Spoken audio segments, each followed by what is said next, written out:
আজকের এই প্রীতি ফুটবল ম্যাচে যে সকল দল অংশগ্রহণ করেছেন তাদেরকে আমি আন্তরিকভাবে ধন্যবাদ এনেছিল এবং বিশ্বের মানচিত্রে লাল সবুজ দলের যে বাংলাদেশের অবস্থান জানান দিয়েছিল।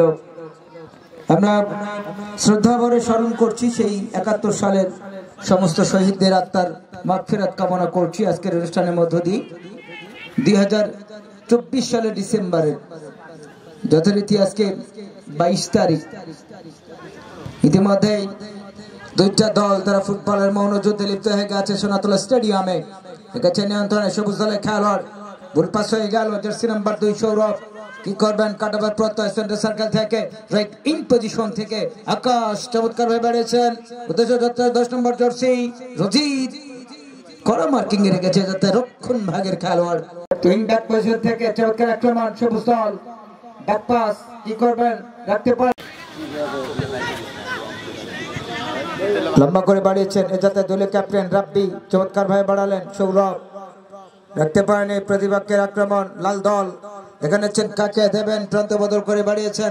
৮ নম্বর জার্সি যাত্রায় আকাশ, প্রতিপক্ষের বল পেয়ে যায় ২ নম্বর জার্সি রঞ্জিত ক্লিয়ার করলেন।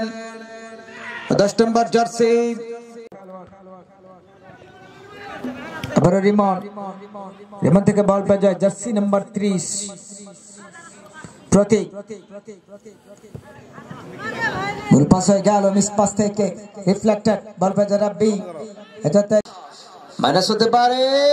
চমৎকার কি মাইনাস ছিল। নম্বর জার্সি আকাশ, আকাশ থেকে রিমন মিস পাস বল পেয়ে যায় রাব্বি।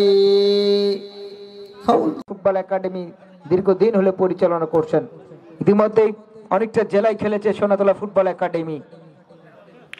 প্রমিলা দল অসাধারণ ক্রীড়াশৈলী প্রদর্শন করে যাচ্ছে। সবচেয়ে আনন্দিত দেখেন একটা হাত নেই এই ১৫ নম্বর জার্সি লাল দলের, এর নাম হচ্ছে মিস্টার। তারপরে প্রতিভাকে দেখেন একজন শারীরিক প্রতিবন্ধী।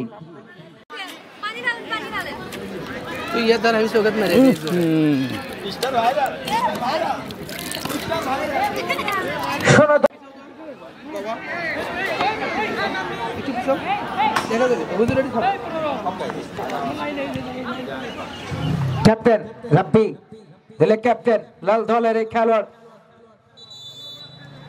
উপহার হচ্ছে বই। আমরা মনীষীদের মুখে পড়েছি যে বই পড়ে তার